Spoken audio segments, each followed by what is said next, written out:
Hello and welcome to today's Shine a Light Autistic Advocate campaign live discussion all around accessibility. Today, I am talking all about accessibility in public spaces and beyond with my special guest, Brian Collins. Brian is an incredible human being. He's an author, he is a pilot, and he is a former Disney Imagineer. We are talking about public spaces. This gentleman is quite the amazing brain. I can't wait to have this conversation with him as we dive into accessibility in public spaces. What does accessibility mean to Brian? What are some of the barriers most often that we see? What are some areas in accessibility, things that we can be aware of as designers and planners or owners of public spaces that we have people coming into our environment? And what are some things like beyond public spaces? How do we take some of the really amazing things that we see in public spaces and how do we maybe incorporate this into our everyday work environment, into our workplace, into our education environment, into our healthcare environment, and into our home environment? Stick around. I'm so excited to have you here today joining us, and I can't wait to introduce you to Brian. Let's get started. Hi, I'm Carol Jean, late identified autistic ADHD human, and your host of the Mind Your Autistic Brain talk show and Burnout Restoration Unveilers community. You're about to experience the new way to thrive as a neurodistinct brain and body by getting off the chronic cycle burnout loop for good. By unveiling your authentic self, defining what thriving feels like for you, knowing your burnout signpost, so those top 20 burnout warning signs are a thing of the past, and stepping into your best life as the creator and leader you are meant to be. Get ready, because this is where we go against the mainstream, say no to outdated self-care tips, and we say yes to who we are in order to create an energized, authentic, peaceful, and harmonized world. Welcome to Mind Your Autistic Brain. Welcome to the show, Brian. I am so excited. We are having this conversation together today. Oh my goodness. Talk about a powerhouse person of pollination. Well, thank you. So, Brian, I would love for you to share with everybody what your book is, kind of share a little bit about what the book is that you have written, and kind of what is your big why for public spaces and accessibility? Yeah. So that I've written, I'm actually still writing, finishing it up. So not published yet, but hopefully coming very soon to a bookshelf or computer near you. The book is called Creative Cross-Pollination, a former Imagineer's take on the innovation process. My background, I am a former Walt Disney Imagineer and helped create, rides, some of the most beloved rides and attractions out there in the Florida theme parks. So, since working as an Imagineer, I've done a lot with education and that sort of thing. So, this book really talks about how people can take two different ideas that have typically nothing to do with each other and cross-pollinate them, put them together to solve any kind of challenge in front of them. And it's something that all of us do very naturally. We've been doing it since we, lived in caves and had to figure out how to paint on the walls, right? Couldn't just run down to Home Depot and buy a can of paint. So, back then we, remembered, oh, well, maybe, those berries I ate that stained my hands purple or orange, or that stick, that after the fire, had that charcoal on the end of it, use those things to start to communicate with each other. And ever since then, humans have been cross-pollinating. And it's not just humans. Most animals actually do this. So that's really what the book is about, the power of cross-pollination, why it's important, and how to kind of keep that as a top of mind technique that we should all be using every day. I think, and especially in this conversation around accessibility, Yeah. that your concept and discussion around cross pollination of ideas, and how do we combine what appear to be two very different things in order to create something new or to solve a problem. And I think when we talk about accessibility, you know, to me, and just like the general thing is just like it's the ease of use. Is that people of all different types and different levels and degrees of Right. operation can all access and enjoy the same space together. You know, because that's really about accessibility. To me, is the underlying thing of how do we bring everyone together? How do we make this easy for us all to be able to enjoy spaces Right. and events or activities together? Because that's really, I mean, even on my own, but we're usually there doing it with other people in some way. So, what does accessibility mean to you, Brian? You know, I think we spoke about this when you and I first met, about my background as a Disney Imagineer. And one of the things that we do as Imagineers is that we try to tap into every sense that a person has, to be able to tell our story and communicate with our guests. So, sound, motion, audio, smells, um, tactile, all of that. And, um, for people who are on the neurodivergent scale, everyone, has different things that appeal to them in different ways that they prefer to receive input, and likewise the way they output information.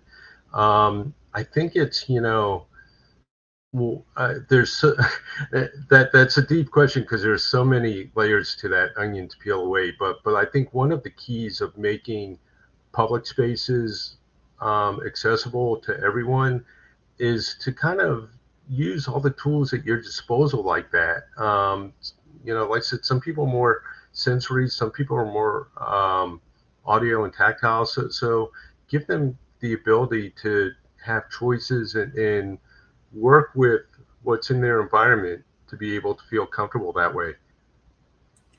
I had a conversation not too long ago with someone who works at a really big company, Yeah, and she was saying we want to create like a sensory room, a sensory friendly yeah, space, because we're a really big, loud environment, and we know that yeah, that's sort of part of our company culture. But yeah, we also know that not, that's not sustainable for all of us. I mean, everybody needs that sensory break. So, in like a big working environment, big, busy corporate space like that, if we're looking at creating a sensory friendly zone for people to go into, bringing in those layers that you were talking about, what are some elements or layers to that if I'm out there today and I'm yeah, listening, because we got a lot of folks listening and watching, you yeah, know, that are creating spaces for yeah, people and they want them to be accessible, but maybe they're not really sure how would you start that, or what are some layers that you would think about from your yeah. perspective, Brian? That's a cool question. When you, were putting your scenario out there, it took me to a project I worked on that's near and dear to my heart with a, educator over in the UK, and he works with, young adults. I would say 18 to maybe 25, who are all on the autism spectrum.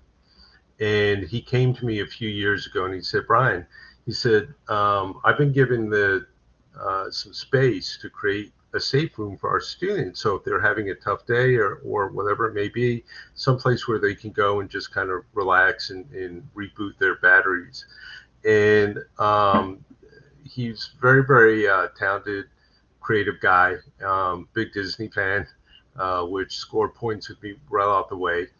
And, he started on his own creating this safe room, and he used, the theme from the Disney movie Inside Out, which, if you're not familiar with that, the Pixar film, talks about all focuses on all the different emotions. It did a wonderful job, and it just so happened that he was coming over to the U.S. to visit, to Orlando. And I said, I'll tell you what, when you come over to Orlando, let's walk through the, theme parks, and I want to show you how Disney does it, how we use, lighting and colors and smells and all those different things. And then let's sit down and cross pollinate, if you will, brainstorm how we might be able to adapt that to your safe room. And that's exactly what we did. And, people think, oh, well, it's easy for Disney. They've got so much money, but it doesn't take money. It takes just creativity and that's what we did. He didn't have a big budget. So we looked at how we could use different color lights in there that could be adapted and changed, depending on who was in the room, different sounds, different, again, tactile things, stuffed animals that we Velcroed to a tree, a fake tree that we created. So students like having that tactile sensation. They could, have that little cozy animal, all kinds of different things, video projections. And none of this was expensive to do. It just, was took a little creativity to kind of wrap it all and bring it together. And I think that same approach could be used in virtually any public space, whether it's an airport or a hotel or a restaurant or wherever. I was out just actually a few days ago. A friend was in town, and we went to this place to get dessert. I think it's called the Sugar Factory, which right away probably tells you something about how loud it was. And for me, I'm pretty good and tolerant with loud spaces, but this was like almost overload. Um, and not only loud, but if someone has a birthday, they don't bring out a cake and sing to you. They bring out a cake that's got like this sparkler torch, shooting out. It's crazy. And I was sitting there, I was thinking, wow, this is first of all, when I was younger, I probably would have been like much more into it. And I looked around the room, and certainly I was probably like the oldest guy there. But um, I think as we go through life, our tolerance and awareness of environments changes as well. And like I said, I'm pretty good with a with a loud room, but this and so I was thinking, isn't there a way that maybe they could create a space in here, for people to enjoy who may not be able to take so much stimulation. And I think a lot of that just starts early on in the planning phase of the architecture and design of whatever the space is, or being able to go in and reimagine a space and adapt it to different needs. You bring up, I think, one of the key components and the most important and crucial and most often first thought about elements when we're talking about designing Yeah, spaces in any area, public or private, and that's the cost. And I yeah, love that you brought up it doesn't have to be expensive. So many autistics in my community, we're always talking about, hey, we like to create these little sensory spaces. And I yeah, love to see the creativity of how this comes about. People have taken closets, yeah, little corners of their bedroom closets. Um, I have a friend who has a desk, and it's a pretty long, like, picnic table desk. And yeah. she took the other half of it and then put up like the little rope lights that she got at the dollar store, Right, and put fabric over the top of it right. so it's like cozy, and put pillows in it. I mean, it doesn't have to be this big monetary investment. And I No, think so often that's one of the first barriers that people come up, and they're like, oh, but this is going to be really expensive. yeah, yeah. I work with all kinds of different, you know, clients and budgets and things like that. And again, I think it's just about getting creative. I remember when my kids were young, I actually bought some of that glow in the dark, not the black light paint, but the glow in the dark paint, right? And I would take it, I would just dab and paint like little stars up on the ceiling, all over their bedroom ceiling. And you couldn't see them during the day, right? Because it's the paint just kind of blends in. But you turn out the lights and it's dark, and all of a sudden, boom! You're underneath this starlit environment, and really just kind of like takes you to a different place and resets your mood. Um, And of course, having three kids, I did that with my oldest, and then the second one, he wanted it, and then my daughter. So, we had probably whoever's living in our original house now is like, what's with all these stars on the ceiling? But just a very inexpensive but creative and effective way, to transform that particular environment. And like you say, how much does it cost to go out and buy, colored light bulbs from the party store, or um, introduce music, or even talk about scents. At Disney, when you walk down Main Street USA, you smell the chocolate chip cookies right coming out of the bakery, or the pine uh, trees, from the Christmas store and things like that. Those are all pumped out, but you can, go and buy plug-in wall fresheners. And I talk to teachers a lot about doing this kind of thing to transform their schoolrooms into different environments, and how easy it is. I just did a presentation a couple weeks ago where I was talking about aerospace education to the Air Force Auxiliary, and had the example where I went to Target, or maybe on Amazon. You can buy like these little star projectors for like $20. I mean, they're really cheap, that project stars on the ceiling, and different colorful galaxies and nebulas and stuff. And I use that as an example to plug that in and turn that on, and all of a sudden your classroom is just transformed, into a different space.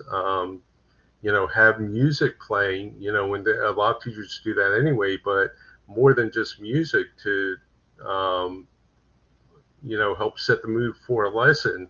Um, I think in education, providing these neurodivergent spaces are super, super important, because, um, first of all, kids are being mainstreamed uh, with the general school population more than ever before. It used to be that if you had neurodivergent students, they were kind of sent out into their own classroom, or sometimes their own school, and kind of separated from the general population.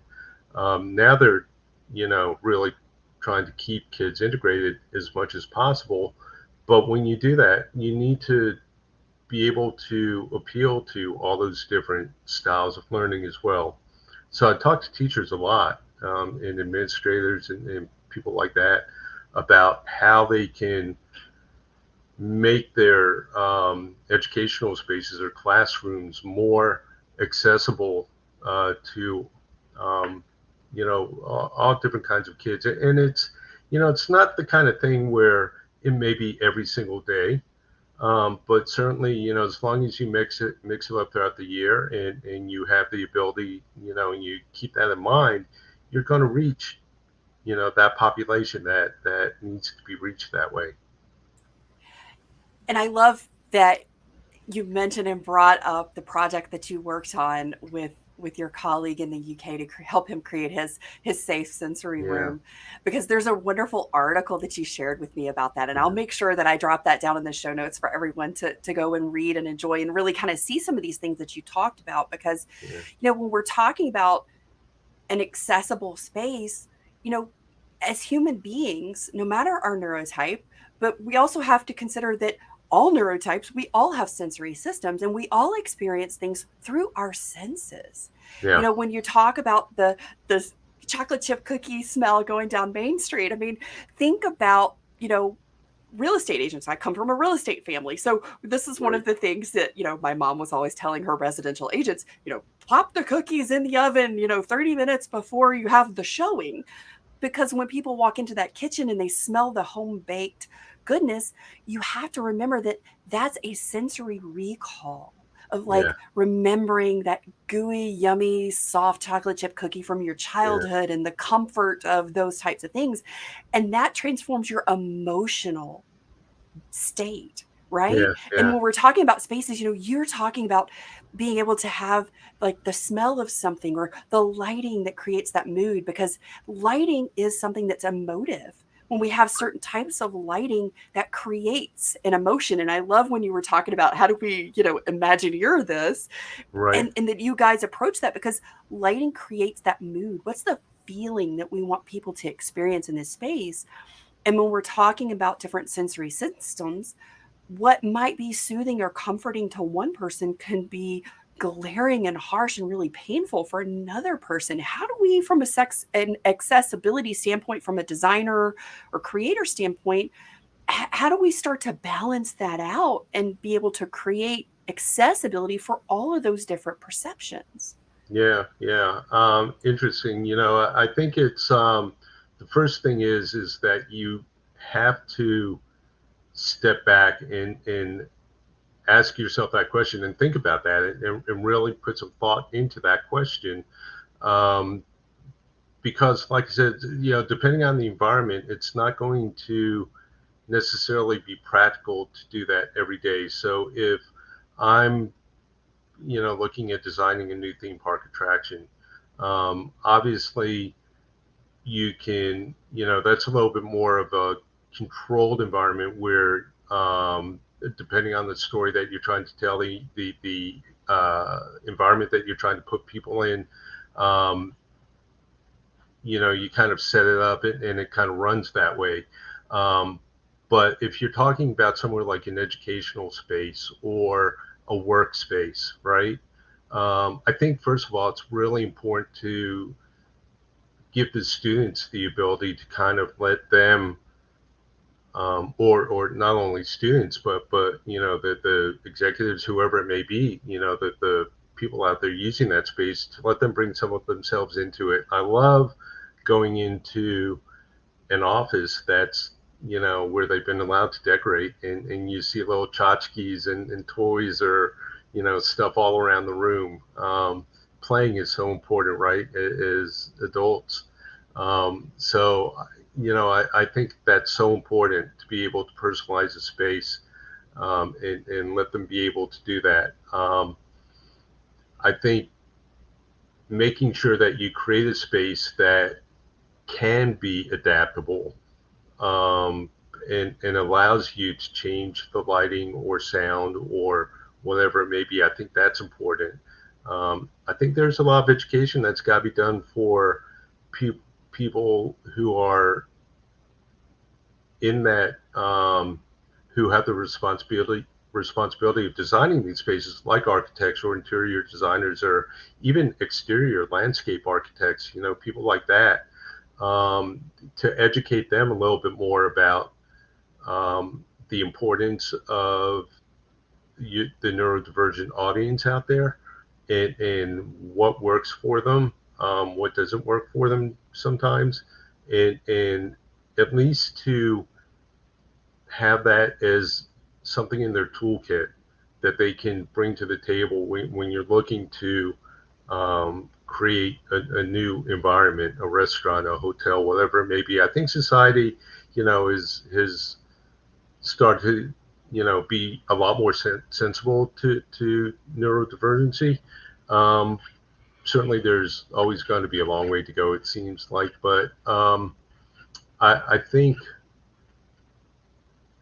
having the education and awareness, from the people who are designing these spaces is like super important too. And just, saying, hey, as a designer, this is how I see things, but then bringing in the people that actually are Yeah, seeing it from a different perspective and going, hey, this is what I'm thinking about. What are some access things in this right. type of space that you've encountered before that made it hard for you? What are some things that worked really well that you'd like to see repeated? I think that is just a really good question, like bringing in as many voices as you can get. That's a really big component to accessibility, since when we're talking about accessibility being the ease of use for as many people and variations of people as possible, then we have to actually bring in the people of variation Yeah. to And really have the conversation. I love that that's part of what you're talking about here, is like, hey, it doesn't have to be expensive. We could start with just some easy things. Have some controlled lighting. Think about the smell and in the different layers in the space, that you don't have to do it.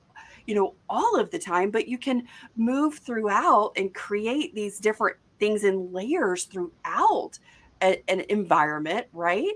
And throughout the week in a classroom or a workspace, hey, invite people to bring in some personalized items because those things are going to make that space feel more accessible and cozy and comfortable to the individual. I'm like Yeah. ticking off all of the Yeah. amazing Yeah. things that you shared with us. This is so good. Yeah. So Brian, if you had to design your sensory space for you, or your one room that's like this is your space, what would that room be for you? Oh my Lord. For me, the first thing that comes to my mind is almost kind of like a Zen garden kind of a thing, with like bubbling water and green and that kind of thing. Very organic kind of feel to it. Um, but that said, um, gosh, I mean, depending on my mood on any given day, I can sit there and listen to you know easy listening jazz or country or rock and roll. My taste is so different and can change. I've always been one that's always enjoyed colors, like light, playing with lighting, painting with light. Again, something maybe going back to my Imagineering days. But painting, so being able to control light, I think for me would be really important. Um, and I think for me, I tend to like to have like a lot of more of an organic feel with the plants and water and that kind of stuff around me. Um, but there's days that I like a good crazy, give me a good roller coaster to ride any day and I'll be there. So, Hey, from the ADHD dopamine hit girl over here, right, all for a good roller coaster ride. right, right. And I love that you bring that up because I think that's something that's so important to talk about too, is that, when we're creating spaces or when we're accessing spaces, we've got, all different ends of this, from like places and spaces that need to be calming or quiet, or that we can escape a larger, busier space to move to a quieter, calmer space. But we also have to have those things that have those dopamine hits, right? We got to Yeah, have that right, energizing, the sparklers on the cake kind of thing with right, everybody right, singing. right. I love that and when you talked about the accessibility aspect from the design standpoint, be that in the classroom, your personal space, or public spaces that you're designing, one of the elements that for me is usually a big thing is if I walk into a store, like a boutique to shop for clothes, Yeah, so often I've walked in and turned around and immediately walked out of how yeah, many places I cannot tell you, because the smell was so yeah, overwhelming and strong. And it's like, okay, if I'm immediately hit and my senses are assaulted with something that doesn't agree with my histamine, my yeah, allergies, that's another thing that we don't always talk about. And neurodistinct brains are also neurodistinct bodies. And when we're yeah, talking about the sensory aspects of things from a smell standpoint, yeah, that's a really big element. So it's like, well, there might be a gradual scent, like maybe it's kept at the back, so that it's not like the yeah, first thing that you hit, or how do you navigate that? But having those variations and degrees so that you can adjust things. And as people give you feedback in your space, then, don't take it as a personal assault on your design skills or your design style. right, That's right. important too, isn't it? Right. Smell is such a fascinating area in of itself to kind of dive into.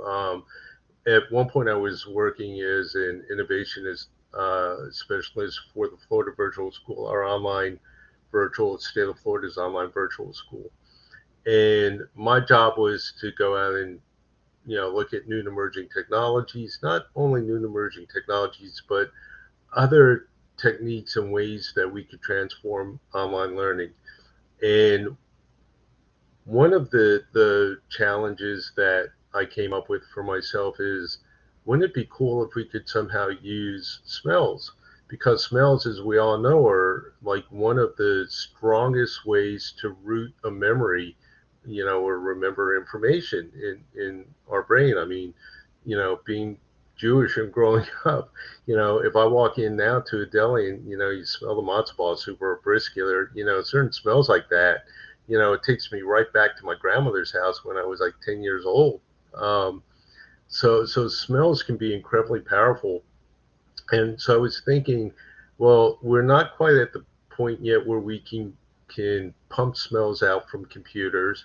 So I came up with this idea. Wouldn't it be interesting if maybe students who enrolled, let's say, in a chemistry class, we created scratch and sniff cards, and they were coded so that when they're learning about carbon, they get to one point and they've got memorized the formula for carbon, then they scratch off something they smell, it's got that carbon smell, or flowers, or whatever it may be.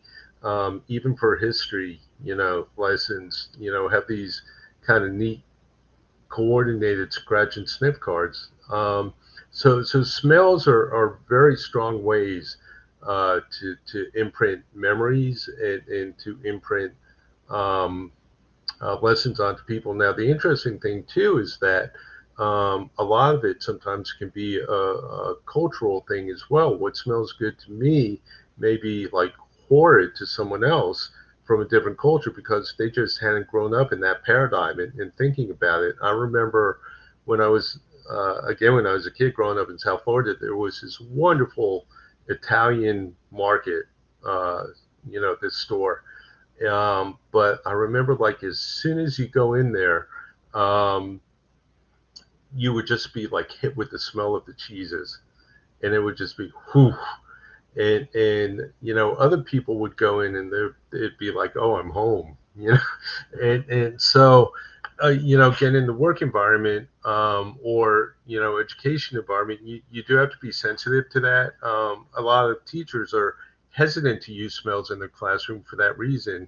Aside from like allergies and stuff like that, but what smells good to me may not necessarily smell good to you. So, and that's the same thing with like lighting and color and audio and all of that.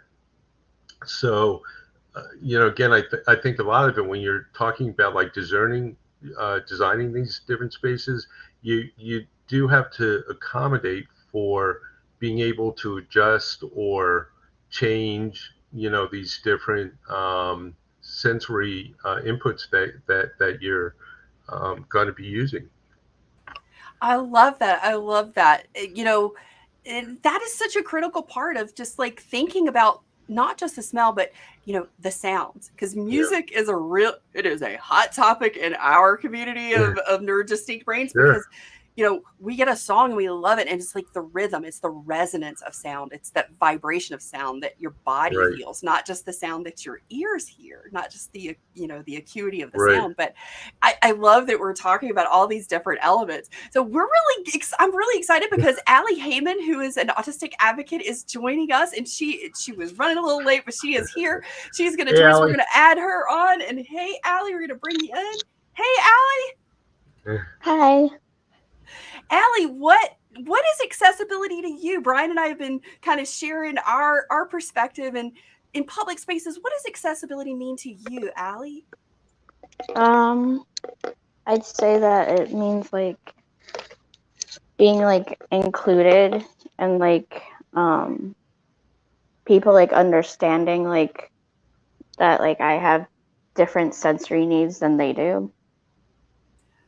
Oh, definitely. So, Brian and I have talked about like all the different levels of sensory. So, if you are thinking about some of the public spaces that you have had challenges with accessing, like from the grocery store to maybe a museum or a school space, what are the most common barriers that you've come up against that you're like, okay, this makes this whole space really hard or makes it inaccessible to me? What maybe are some examples of experiences that you've had around that?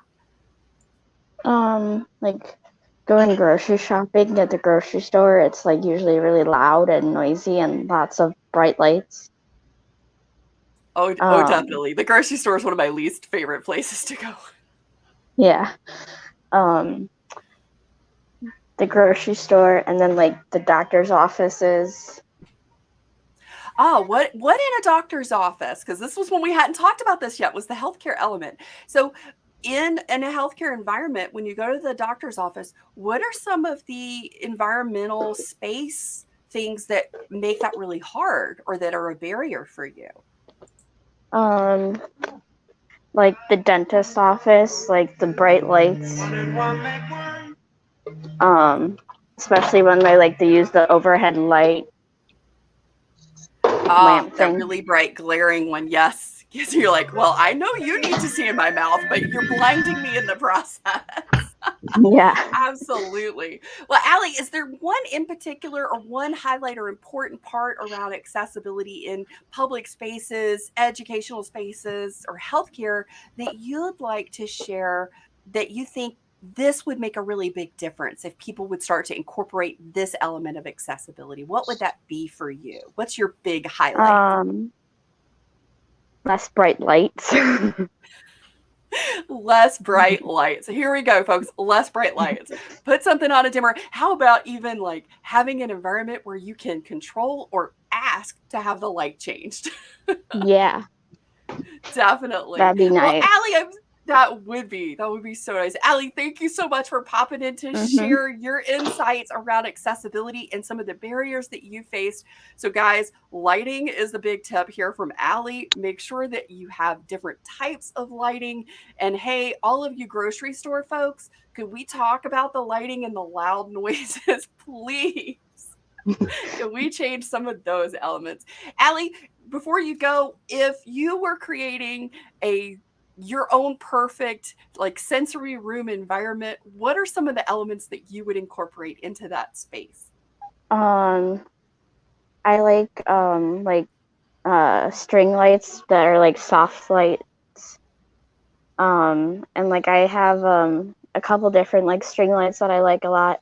I have a set that's the Eiffel Tower, and they like change colors. Mm-hmm. Ooh, I want one of those.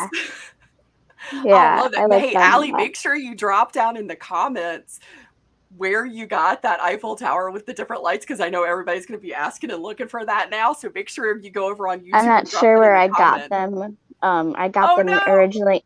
I don't know where they were from originally. I bought them at a thrift store. So Oh, well, we're gonna have to go out and search because everybody's gonna be looking for this now. That sounds like a wonderful thing to have in your I space. also my sensory room would have like lots of like sensory toys and like um uh I don't have one yet, but I want to get a sensory swing for inside and outside. Oh, nice. I have seen so many of those. I love to swing. That is one that comes up a lot. Like, my friend Thomas the other day had a post where he was on, because he had somebody on his show who is an acrobat artist, and he was in it and he was spinning, and I was like, and swinging, and I'm like, oh my gosh, that looks amazing. I love that. It looks just like a giant hula hoop, you know? Oh, those Yeah, are so great because it's like we like the movement part too. Like Brian and I were talking about, sometimes you just got to Yeah. have that stimulation, right? Oh, I love yeah. it. I love it. Allie, thank you so much for joining us and Thank sharing you. your insights around accessibility. It was so great to have you. And thank you for being part of the Shine a Light Autistic Advocate campaign this month. You are part of the panel and all of the amazing advocates that are joining us. So thank you so much for all that you do in the world to advocate for neurodistinct brains and bodies. Thanks so much for joining us, Allie. Thank you. Brian, what are some of your insights on this? Because Allie had some things that she was like, these were definitely some of the spaces that are challenges for me. These are spaces Yeah. and things that I love. What was coming up for you in this? Grocery stores but there's so many places out there that we just kind of take for granted and wouldn't even think about. I was thinking one approach that might be interesting would be to have like some specific um, times during the week, or during the day when different businesses, whether it's a retail shop or a grocery store or whatever, kind of adjust their lighting, low lighting for, more sensitive people who are more light sensitive, or different music, throughout the day, and kind of promote that as, neurodivergent friendly, at these different times. That would be kind of a really interesting approach at that. I'm just kind of like thinking about the top of my head, but um, you never really kind of think about that, right? In a grocery store. So how hard would it be for the manager to maybe turn the lights down and, put on some, classical music and, keep talking to a minimum if possible, things like that. So interesting. I love that. I love that this is where we came. I always Yeah. love these things because, one of the things, being a late identified autistic ADHD human over here, and so many of our guests and our viewers are also in that category, we learn to self accommodate in so many ways that we don't even recognize when we Right. don't know our neurotype variation. And, so many of the things that I hear, in my own experience from, and also hear from other late identified friends, is that we learn to find the times, the windows, and the day of the week when we can go to the grocery store and it's not as busy, Yeah. and it's quieter. So from like the business owner standpoint, this is one of the things that I share with companies when I go in and I'm helping and consulting on how do you make this a more neuro inclusive space. And I'm like, look at your flow chart, look at your volume of business during the week. What are the times that it's a lower volume? What is the day of the week? There you go. You already have your beautiful window, because I can guarantee you my folks are already showing up during that window. But Yeah. if you can advertise and Yeah. take advantage of the fact that this is a quieter day, this is where we have the least amount of volume, let's say on a Wednesday at 10 a.m. or something like that. And then you already go ahead and just utilize and promote to share that, because more people will come, and the Yeah. people who need that environment will come during that time. And you can do a few of those adjustments in that window, because Yeah. that's already when you're attracting the people that need that. So then Yeah. you can make the adjustments in the lighting or the music, and also just ask for feedback in that process. Say, hey, we're establishing this as sort of our neuro inclusive time. And then the other thing is that, just because that might be the low volume day or the quietest hours during the day, and that's what would work for you to start the initiative, you also have to remember that we do work, even though Hmm. 80+% of us are unemployed. There are those of us who are working. And when we're talking about accessibility and we're talking about public spaces and access, we also have to remember that, there are people who are older in our population. We are not just autistic children, folks. We are autistic adults in older people, 50, 60, Yeah. 70. I had somebody the other day who's 71 who just learned her neurotype. And I'm just like, it's never too late to learn. But when we're talking about this, because my jam is burnout restoration. So I Yeah. look at this from the, how does this drain us from energy? How are we energized in the space? Right. And I think that's a lot of what you look at and talk about as you're designing and planning spaces is, where does the energy come in? Where's the energy going out? How do we help make this accessible? How are people having a conversation in this space? How are people engaging with the space itself? If there's an activity that people are doing, do we have accessibility for all different types of ability? If we have a ride, if we have chairs, are those chairs accessible? If somebody's coming in with a wheelchair, do we have the ramps? Are the doors wide enough? Do we have a place, if somebody is sitting Yeah. at a table, that it's not all chairs, somebody actually has a place to come and move and sit with their wheelchair without having to rearrange the furniture, Right. or have the staff rearrange the furniture, that they can actually do these things without all of the hubbub, right? And because that tends to be something that's uncomfortable. It's like when Right. you have to go in every space that you go in, if you're constantly having to ask for adjustments, Right. it gets exhausting. That is adding to that drain. And when we're talking about burnout restoration, that's why when we're talking about accessibility and we're talking about sensory friendly and we're talking about having sensory inclusive spaces, Yeah. it's so important. Yeah. It's so important, especially in education. And I know you've probably got some insights on that.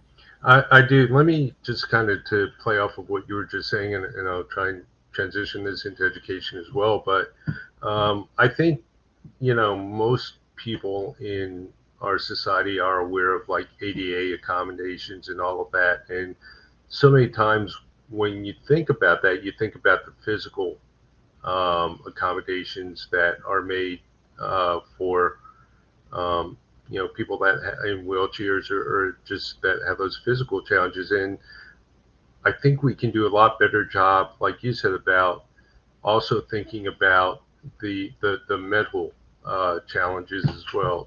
People who are neurodiverse or on the spectrum or whatever, and like you said, kind of creating maybe a little corner or section that would accommodate people like that, whether it's in a theme park, right? Disney attracts, you know, millions of people, right? Around the world, from all different, walks of life and all kinds of capacities and everything. But it's a challenge because while I think we're very good and other theme parks are very good about addressing the physical challenges, sometimes, I mean, certainly we want guests to be able to experience every part of the park with everyone and enjoy it. Um, but there's some experiences that are just way too overwhelming for them. So an attraction like Soarin', that takes you up and immerses you into, something like that. Rise of the Resistance are one of Disney's new attractions, which is a beautiful multi-sensory attraction, but again can be very, very overpowering and overstimulating for some people. So how can you find ways to, even if they can't experience the full rider attraction, at least be able to get a taste and feel like they've been included, with it. And the same thing in schools too, or office places or whatever, where you've got designated work areas or learning spaces or whatever it may be, that where the lighting is adjusted down a little bit, where maybe you've got more acoustical materials on the walls to help absorb some of that. Things of that nature. Back section of a restaurant that's a little maybe removed from the hubbub and not right next to the kitchen doors and things like that. So, again, I think a lot of it is just going to be educating and it's going to take some time to get people thinking about the neurodivergent audience as much as the physically challenged audience is as well, and how do we do that? I love that you are highlighting not just seen and visible disabilities, but unseen and invisible disabilities. Because, Yeah. that is really what we're talking about, is how do you incorporate all of that? Yeah. So, Brian, as we're wrapping up, my last question for you is, Yeah. what, if you close your eyes and you think back to like the most incredible space that you've ever experienced that just like ticked all your joy boxes, what is that space? Oh my Lord. That's hard to answer, first of all, because just the nature of who I am and what I do and all of that. There's so many spaces that have captured my imagination. The first thing that comes to mind are some amazing outdoor spaces. I mean, nature has a way of being the most amazing neurodivergent host. I remember, here in Florida, where I live, Central Florida, you can go kayaking on the Indian River, not far from Kennedy Space Center. And as you do that at nighttime, certain times during the year in the summer when it warms up, we get this plankton that's photosensitive and glows in the dark. And whenever you put your paddle in it, you get this wonderful light show. And as fish swim by, you see these streaks of, plankton, illuminating in the water. And I think of that, nighttime, it's dark, it's cool, and you're just seeing this most amazing light show from nature itself. And to me, something like that, or just kayaking, down a river. So maybe that's cheating a little bit, but sometimes, getting back to nature, and that's why, like you asked me before, what my idea space would be if I could design one for myself. And I said, maybe bringing in like that, the water and the organic, the nature, the plants and all that. For me, that tends to kind of put me at peace and calm. But then again, I'm, being, I teach courses to the next generation of Disney Imagineers and theme park designers in only in Orlando, right? Because I have such an amazing job and classes to teach at the University of Central Florida, but I teach courses in how to design theme park spaces and rides and attractions and stuff like that. And, I mean, there's so much cool technology available now to be able to create just wonderfully immersive spaces. Everything that's like crazy, loud, vibrant, to the more calming Zen kind of stuff. And we haven't really talked about, but like virtual reality can take you to virtually anywhere now, and there's, I think, so much potential, especially for the neurodiverse audience. And I think there's a lot of really good research that has been done and is yet to be done to see how using virtual worlds and spaces can help people, not only from an entertainment perspective, but from an educational perspective or a work perspective.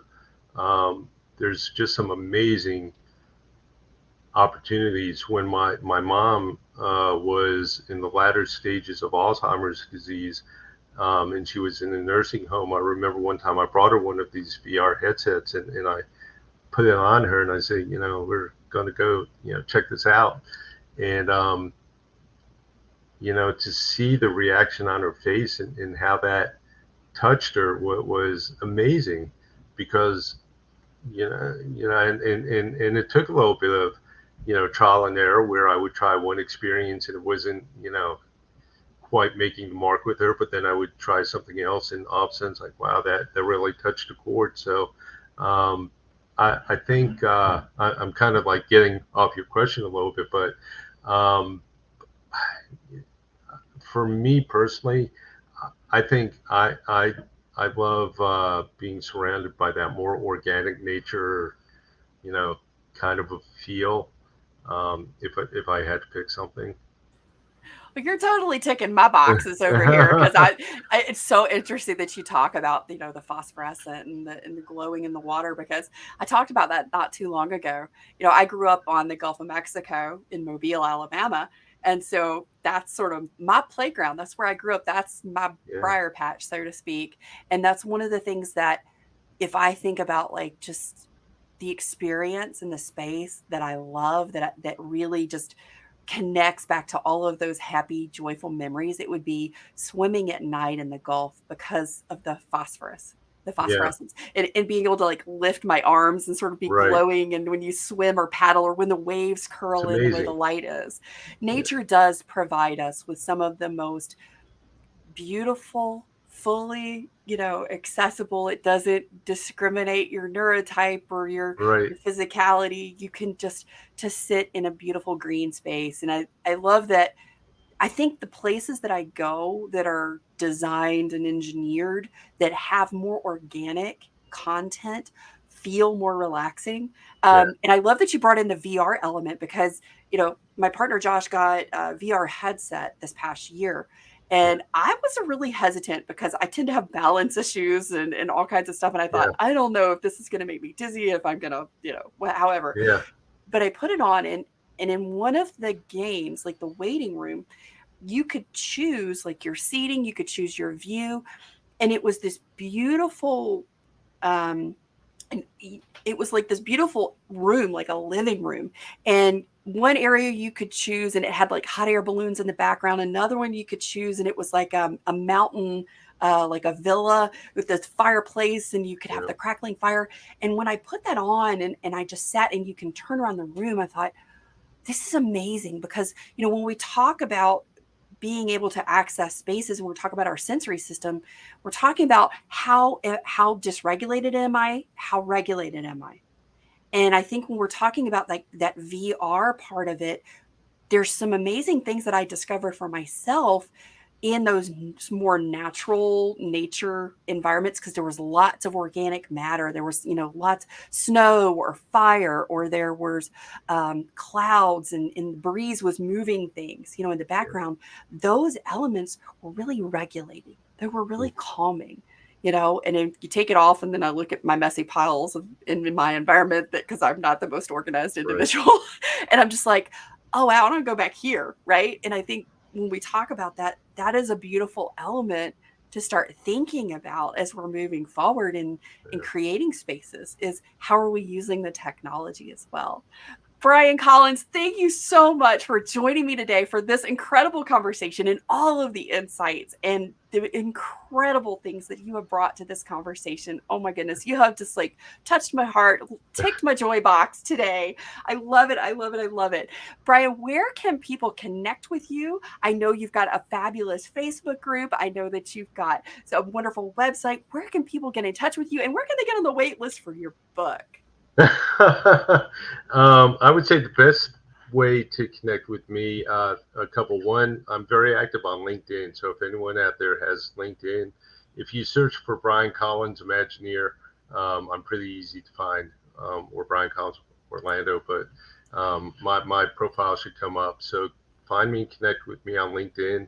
I have a website, the Brainstorm-Institute .com. My consulting practice I call the Brainstorm Institute. And if anyone out there listening is interested in talking to me a little bit more on how I might be able to help you, a shameless pitch here, but I'd love to have that conversation on looking at how to help you adapt your space or create a new space, or whatever.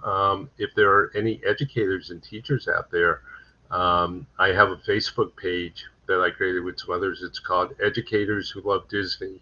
So go to Educators Who Love Disney and join us. If you want to learn more about my Imagineering background, I have a Facebook page called The Mouse and the Imagineer. So yeah, I like to be liked. I like to be followed, not in a creepy kind of way. But yeah, hook up with me on Facebook or through my webpage, and yeah, I'd love to hear from anyone out there and chat with you guys. Oh, thank you for sharing all of those ways that people can find you, and not a shameless pitch at all. I love it, because if anybody can access you and your design genius and all the beautiful things that you create in the world and help transform their own spaces, oh my goodness, what a gift that would be. Thank you. Thank you so much for joining us today, Brian. Guys, thanks for being part of the audience. Thanks for sharing and shining a light on accessibility this month, as we are highlighting incredible advocates in the world doing things to help create public spaces, healthcare, education, and workplaces that are more accessible in all different ways. And Brian was an amazing addition to this conversation. Thank you so much for being here. I appreciate it. Check us out on Thursday. We're going to be joined by our entire panel of healthcare advocates. We're going to be talking all about accessibility in healthcare on Thursday. You will not want to miss it. And we're going to be announcing the winner, this year's winner of our Autistic Shine a Light Service to Others recipient. And I cannot wait. Our advocate does not know. This will be a surprise on Thursday. So tune in. Don't miss it. Can't wait to see you there, guys. Bye-bye. Are you looking to experience healthier relationships with yourself and others while prioritizing your own well-being? Ready to remove layers of masking and get off the chronic cycle burnout loop? Mind Your Autistic Brain is a proud partner with XXO Connect. XXO Connect is a 100% live group and one-to-one video connection platform supporting your well-being through fun daily live rooms, connecting you to self, coaches, and community, including your ND community. Recharge inside self-care rooms. Activate mind-body-soul connection in live guided meditation rooms. Dive into mindset rooms with a former UFC MMA fighter. Restore energy in burnout prevention and recovery rooms. Raise your love signal with sex, dating, and relationship coaches. Align and elevate clarity in yoga and energy healing rooms. Experience deeper connection and healing in conscious community breathwork rooms. Improve your relationship with money in financial wellness rooms. Navigate life after divorce in parenting rooms. There's nothing like being in a room together, sharing energy together, supporting together, being coached together, healing together, feeling together, growing together. Live human connection every day, connection in every way. Living the whole human connection experience together on XXO Connect. Join me, Carol Jean Whittington, on Thursdays at 3 p.m. Eastern Time every week for Neurodiverse Connection, where we focus on burnout restoration, communication in our relationships, and so much more. Sign up today to join XXO Connect and me at the link in the show notes below.